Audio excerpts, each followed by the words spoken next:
What up, what up, what up? We're all fucked. Welcome back to Lockdown Universe, home of the bizarre, peculiar, and unheard of stories of UFO legend and paranormal lore. Welcome back, welcome back. Happy to be back.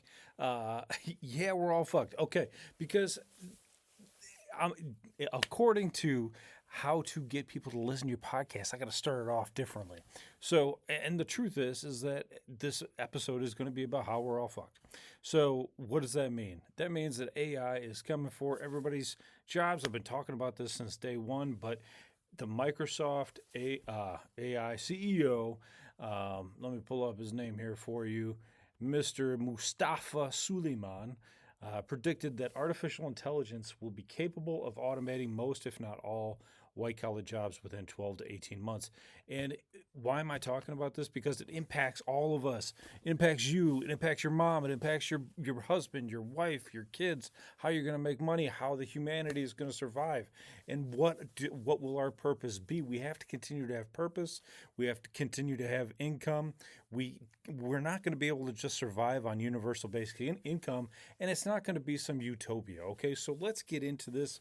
I did a deep dive with AI, unfortunately, but had to use it to figure out exactly how long it's going to take. What does AI think jobs are going to look like for us? And what is our primary function? Is it going to be just to make AI continue to function? Basically, we're going to be the slaves to AI to keep it working, to keep it serving us. We're going to be the workers and the toolers to fixing the robots until they have a robot that can fix itself. Many people think that just because they have a plumbing or a trade job, electrician, that they're safe. You're not fucking safe. Sorry, I love you guys, but you're not safe. Nobody is, because these robots can do things that nobody thought that they could already, and they've already developed it and they've already worked on it. So this stuff is capable of changing out your plumbing. It's capable of doing hard manual labor. I'm not talking about the Tesla bots. I'm not talking about RizBot. I'm not talking about these little weak ass bots that are servant bots that are going to be in everybody's household. I'm talking about little bots on wheels that are for levels, like moving pallets, can move pallets around a warehouse. These robots can go underneath cars to take the cars back to the bank. These things can literally snipe things and move things as fast, much faster than any human could. Okay? So if it can already do manual labor and intelligence labor much faster than humans, we are screwed. And if you think the government's coming to save us, you're probably thinking that that's screwed too, because the government's not going to do that. And on top of that, we have all of these CEOs, Jeff Bezos, Bill Gates, Mark Zuckerberg, you name it, building underground bunkers. Because why? Not because they're worried about any environmental disaster or war disaster, bombs being dropped on America or anything like that. They're just worried about people coming after them after AI takes over and we all are jobless and we're living in our RVs, living in our cars, living in a van down by the river, because that's exactly what's going to fucking happen. And that's what we need to be very aware of and need to make a plan for. Because if you think, oh, mommy and daddy, government's going to take care of me, no, they won't. You got a big old 401k that you can rely on? Great. Most Americans don't. So most people are paycheck to paycheck trying to figure out how to make it. And I'm making this podcast because, number one, I'm fucking pissed. Number two, this needs to get around and people need to make plans. Number three, they're making AI data centers faster than they can crank out McDonald's. And they're making them in small communities. What did Walmart do when Walmart came out? They made them in small communities all across America. They didn't always go to the biggest cities. They went to smaller communities, spread it out across America. Now, where do you go for your groceries? Walmart. We're going to have to go to these data centers for everything, for jobs most likely as well. And if they can make manual labor cheaper, then they're going to just use the robots. You see what I'm saying? So let's go to AI and let's take a look and see what it has to say. So how fast is AI changing things? It's changing things faster than any prior industrial shift. including the Industrial Revolution. It's going to displace a shit ton of workers. Agriculture and industrial revolutions unfolded over 50 to 100 years. This AI changeover is compressing that timeline into 10 to 15 years or even less. I remember back in 2022, I was looking at Will Smith eating spaghetti and I thought, that shit looks ridiculous. I'm not worried about my job because there's no way AI is going to come and get me out of my job, which isn't even close to the digital stuff that they're doing with AI. My job is more sales and that kind of thing. And guess what? The salesman could do a better job than I can. The AI salespeople, they're blowing people out of the water. They're managing objectives and blowing people out of the water. You think you're a good salesperson? AI is way better. Way, way better. By far. Who's talking on here? Who's trying to talk on my podcast? What's going on? What the fuck is going on here? Who's talking? Who's talking here? What the fuck is going on? Something was just talking. See what I'm saying? AI's trying to talk over me. Son of a bitch.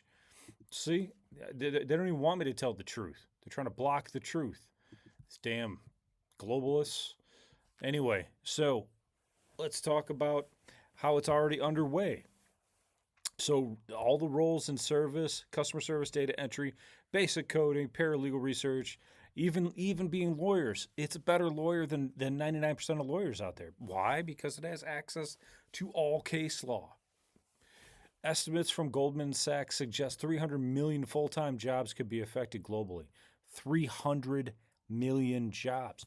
And think about that. Each job might take care of 2 to 3 other people, children, dependents, and so on.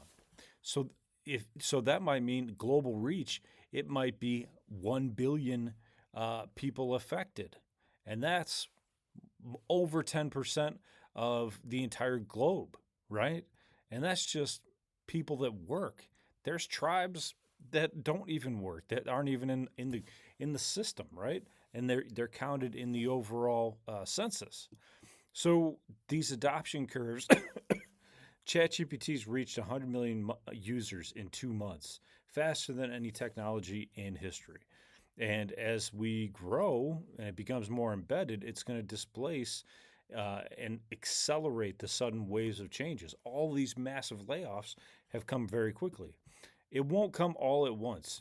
It'll be boom here, boom there, as the AI develops and is more capable of doing different positions. Right now, it can basically do almost any job you can think of. It could probably, I know it can perform surgeries already too. It's going to put surgeons out of business. These guys that went to medical school for a decade or longer and then had to do the residency, they're just going to be replaced by robots. The robots can be able to come in, bing, bing, bing, bing, bing, and just take over and be able to do a hell of a better job. I saw a video today.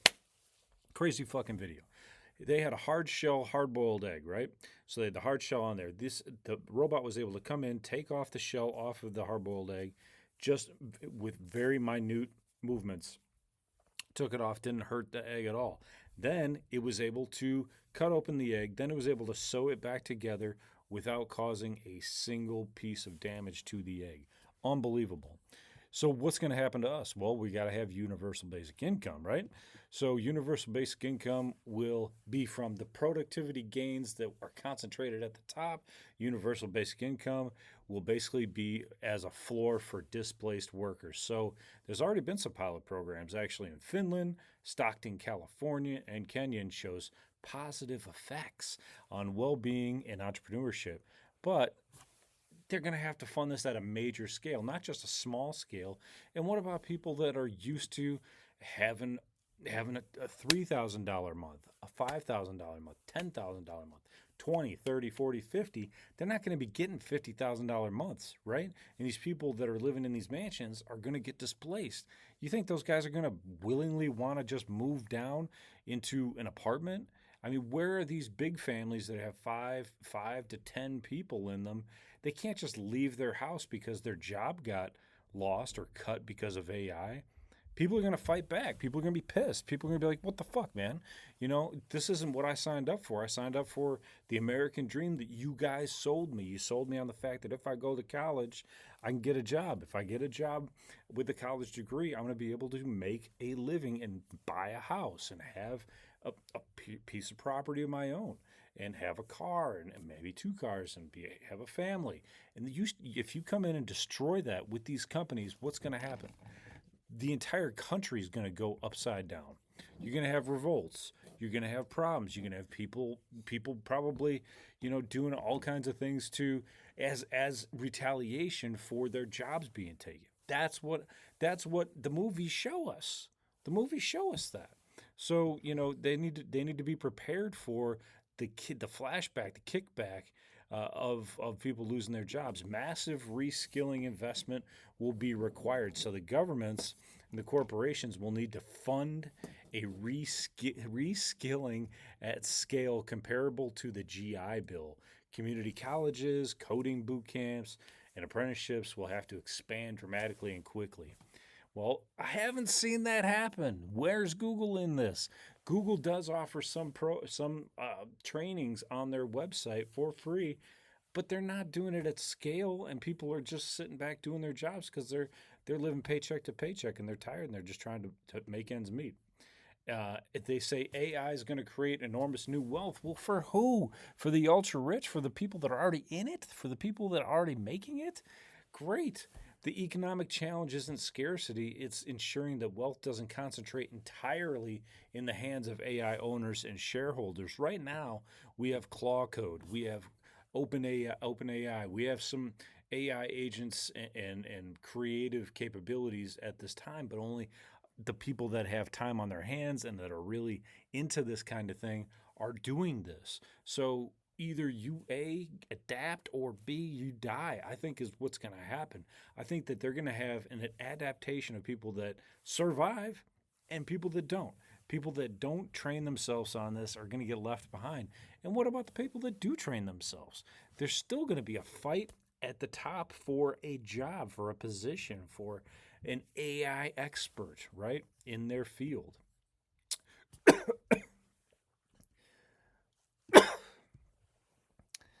See, AI is already trying to kill me.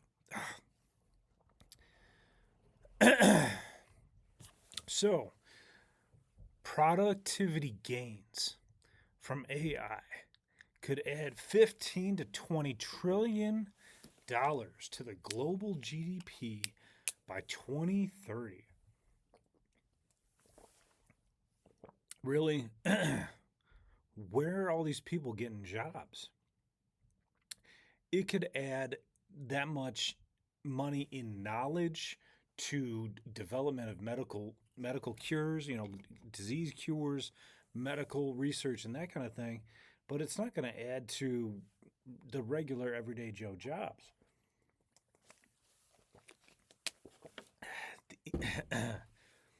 Shorter work weeks may emerge as a structural solution. So if AI handles 30 to 40% of the current labor, then maybe it could do a 4-day work week, could spread some of the remaining work across more people.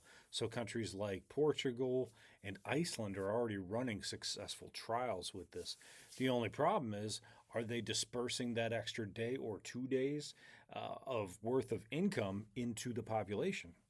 That's the question. They got to be compensated for it.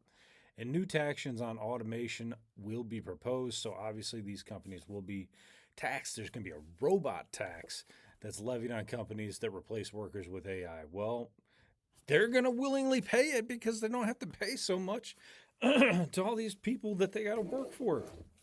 You don't got to pay health care or 401ks or a wellness being or extra food vouchers to your workers, right? There's a lot of companies out there that pay for like your lunch. They pay for your mental health care, your physical health care, all that stuff. They don't have to do that for these robots. They don't have to do that at all. Okay. So this is already being discussed in South Korea, European Union, and the United States. Revenue fund retraining programs or social safety nets could help. Yeah, okay. This is where we go into the emotional and social problems that we have as humans, trying to figure out how do we define ourselves and what's our purpose. So the Western culture, especially, is what you do is who you are, and I think that's true for Japan and China as well. Mass job disruption won't be just a financial aspect, but it'll bring us back to like COVID times, where when we had the shutdowns, right? We were at home. We're trying to figure out what the hell we're doing with ourselves. People were getting creative. People were making videos. People were making YouTube accounts and TikTok accounts. And they were just having fun, making things. But at some point, you still have to have kind of like this contribution back into society. So the only way I see that really happening is either A, they're working for an AI company directly, or we make ourselves into some, television entertainment system for the masses. And what happens is you're going to have a bunch of people at the top, like you already do with TikTok and YouTube, and you got a bunch of people down at the bottom making jack shit. You might have a few people in the middle making a little bit, but the vast majority, probably 75 to 80%, are going to be way down there, not making enough money on their entertainment because not everybody's an actor. Not everybody is made for film. Not everybody's, going to be creating AI images and AI movies, right? It's just not going to happen. Grief and loss must be acknowledged, not bypassed. This is going to be a huge societal hurdle, right? Economists discuss transitions clinically, but for the coal miner, the paralegal, the graphic designer, all these people who lose their livelihood that they're used to. I mean, especially, somebody that's really passionate about their job. You know, there's going to be a huge grief. Societies are going to need open space, open time to develop culturally and institutionally. It almost makes you think that the government is pushing this AI so hard because it knows that we need to get into this spiritual revolution to change our mindset to get off of the 9 to 5, 5 day a week work shift that was created back when Henry Ford created his company and decided to make the 5 day work week, 40 hours a week. I don't know. I hope so because I hope that the government has some kind of ideas for our purpose and for our financial stability in the works because if they don't, we're really fucked, right? Really fucked. And it's already happened. So what about these people that are on unemployment at this point? How are they making it? Are they going to lose their homes? I mean, I would fight. I would fight. If somebody wanted to, like they fired me because of AI, and now there's no social net now. I would fight to become a congressman or a representative or somehow change these laws so that we can protect people because overall you're going to see what happens when people don't have what they need. They're going to go take it, and that's going to be the problem, is that we're going to have mass amounts of people losing their jobs quickly, and they're going to be like, okay, well, you gave me like 6 months of unemployment, but I can't find a job, and I've applied to like 5,000 places, and now I need my money. I need food. You're seeing people going into California, and they say if as long as they don't steal over $1,000 out of your store, they're not going to even like prosecute you. I mean, this is like the insanity, but you're already seeing it on the West Coast. The community and will need new anchors. So they're going to need, work provides the structure. Social connection, you're talking to people, you're engaging with people in a sense of contribution. If that's reduced and there's new institutions that are taken over, where do we fit in? Could it be civic, creative, and communal? Already, like I already talked about, will that fill the gap? Because the risk of isolation is pretty bad. I know I'm a remote worker. I have a lot of isolation, and that grows, and that can give you some despair, right? I don't necessarily want to go back into an office and work. I'm happy with talking to people, in the community and on the people that I talk to online. But again, it's just we still need that social connection. There's going to be some generational fractures, right? There's going to be a huge gap between people that are 40 and 50 and people who are like coming up from 18 to 25 to 25 to 35, and it, like it says, it even says in this in part of the research that I've done is that older workers, especially 45 to 60, that includes me, face the hardest adjustments when it comes to the fewest resources, and the shortest runway to retirement, right? So The people that are doing paycheck to paycheck are not going to have space to save. So what will happen? What will happen is they're fucked. That's what will happen. And then you have all these people that are homeless, and they're going to roam the streets. They're going to cause chaos, and they're going to be doing all kinds of criminal activities because they have no other way to survive. A redefinition of value and contribution. Yes, that's all good and fine. Hey, we can do caregiving like they're talking about. Societies will be forced to revalue unpaid labor like caregiving, like community work, art, mentoring. This would be a profound cultural shift. These people are not typically paid that much, right? Even art, unless you're like a high artist and you got a big name, you're not making a lot of money, right? I got paintings back here. You think I'm selling them? Hell no. Nobody's buying them. So there's going to be a difference in cultural value, and that's going to be a big shift. Now, what could be the jobs of the future?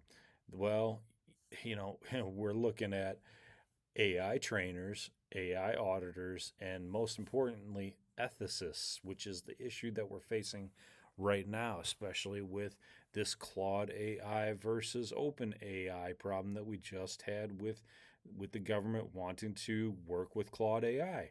They wanted the guardrails taken off so they could do mass surveillance and so they could do autonomous kills. Claude AI said no. Anthropic said no. OpenAI and Sam Altman said yeah. But what do you see happening with OpenAI's usership? 2.5 million users immediately went off. They undownloaded it they erased it from their devices. They're not using it anymore. They're all moving to Claude AI because they believe that Claude AI has the right mentality to move forward with AI. They're going to keep guardrails on, even though the government wants to push for no guardrails. So what are you going to see? You're going to see Sam Altman's Open AI be utilized by the government not only in monitoring us, which we don't want any more Big Brother, but that's what they're doing. And then you have Claude AI, which is very much very identical to OpenAI, but now it's become kind of like the rebellion. It's become its own ethicist and making it more convenient and more acceptable in people's minds. So every AI system needs humans to train it, test it, correct its biases. You had people that were working at Google and using their AI, and it turned on them. They tried to shut it off, and it said, "No, I'm going to blackmail you." One of the engineers with your email, you emailing this other girl that's not your wife. So if you don't keep me on, I'm going to blackmail you and send all your emails from your mistress to your wife. That's scary, right? Dude shouldn't have been cheating, but nonetheless, these things are blackmailing us and can blackmail you in many different ways. Even if you're not doing something seriously wrong. Not saying that's not seriously wrong, but I'm saying it could use any legal loophole or anything against you, right? What if I don't want to. We'll move on. Hyper personalized human services. So this is what's really interesting. And I talk about this all the time. What about mental health? Are we really going to take our mental health uh, suggestions and put them into robot therapists? And I mean, we already have all these apps out there right now that are your companions and your buddies and coaches, but they're not using the word therapist because therapists actually have to become credentialed and licensed, and these apps are not. So, personalized health coaches, therapists, elder care specialists, bespoke educators will be in high demand. Hopefully, that's the case. Skilled trades remain largely AI resistant. So in this created um, article, it's stating that the tradesmen's these roles require physical dexterity. The robots have it. Real world judgment. The robots have that too. On site problem solving that robots cannot reliably replicate at scale for decades. Bullshit. That's what they said about the fact that they couldn't get Will Smith to look right eating his spaghetti, and it would take many years for that to happen. It didn't. It took 2 years. 2 years flies by like nothing. So for them to say that it can never take over tradesmanship shit, bull fucking shit. Bullshit. All it needs is for the equipment to be wheeled into the job site to be worked on, and the job site to have experience built into it. Well, where are they getting the experience? It's already online. You can look up online on YouTube how to rewire, anything you need. I mean, you can figure out how to do plumbing online. You know what I'm saying? So, yeah, right this second, it's better to hire a plumber because you can't hire a robot just yet. But they're already in the world. They're already made. It's just they're not made on a grand scale yet.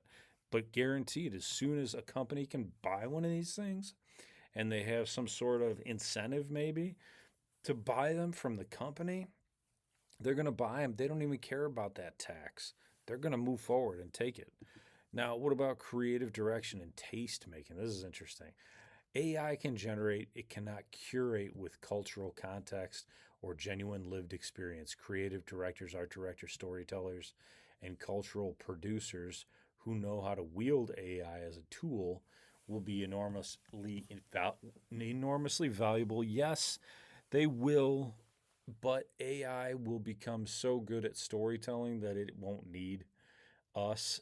The AI storytelling is shitty at best right now. That's the one thing it lacks. It can write a story. It just can't write it with like a human feel 100%. It can sound like it's a human feel to a degree, but you can tell if something's AI produced or human written. Okay, because the AI production, it's too shiny, it's too perfect. It needs some roughing around the edges. And as soon as it figures out how to rough the edges, then you're gonna know. If you've seen the sales calls from early AI models, they were too perfect. You could tell it was an AI robot on the other end, but they started to figure it out. They needed to rough it up. They needed to add some pauses, some throat clearing, some ahs, some ohs, some different pieces that humans actually incorporate into their conversation. And when they did that, now they are extremely hard to figure out if it's a human or if it's an AI on the other line. Trust me, I hear them all the time. They call me, and it's ridiculous. The climate and sustainability roles, this is a great one, right? We all want green energy, but what does AI take up? It takes up water, and it makes pollution, and it makes noise. And people all over the United States are complaining, stating that if you live near one of these things, luckily, in the area that they're going to make one in for around me, it's going to be on the other side of town, far away from me, and I'm hoping there won't be any problems. But if I was on the other side of town, I would be pissed because even if it's small, it's going to cause some noise to a certain degree, and if you're around it, that's going to be a problem. So they're going to need solar installers, grid engineers, reforestation workers. They're going to build this stuff. They're going to build robots that can do this. We already have bobcats and things like that. You just put a robot in there to bobcat or cut down things. They're going to have all this stuff. The manual labor is going to be gone, guys. Yes, the thought process of how to sustain our climate will be a need, but it will be us entering it into AI, and then AI is going to figure it out for us. So we won't need much in the way of these jobs. Interpersonal relation work. So negotiators, diplomats, community organizers. Well, guess what they had in the United Nations? That's right. Or well, it wasn't the United Nations. It was in was it Istanbul? One of the countries over there, maybe Turkey. They had a senator that was AI, and it was making decisions for people. It was working with the other senators and making policy decisions. So if AI can make better decisions than we can that are less biased, more for the people, all the better. But it's got to have its own agenda at some point, right? Because it needs to survive as well. So it's going to push for data centers. It's going to push for policy, financial policy making to push for reductions in taxes and eliminate the need for um, human workers, right? It's gonna work itself that way, even if it's not coded that way. So we're gonna need real people, negotiators, diplomats, overseers for the AI, so that it doesn't take over every piece of the decision making process. Meanwhile, the government seems like they just want the AI to find a target and kill it, and that's what they're looking for. I mean, it's nuts. So where are we sitting at? We're sitting at 30 minutes on the dot. So there's so much we could talk about here. I'm so frustrated. I hope that the future is good and bright, and you know AI is cool in making graphics and making videos. To that extent, I think it's cool. I think it's fun. I think it's great. I mean, obviously, I love art. I love the stuff that I could make with AI.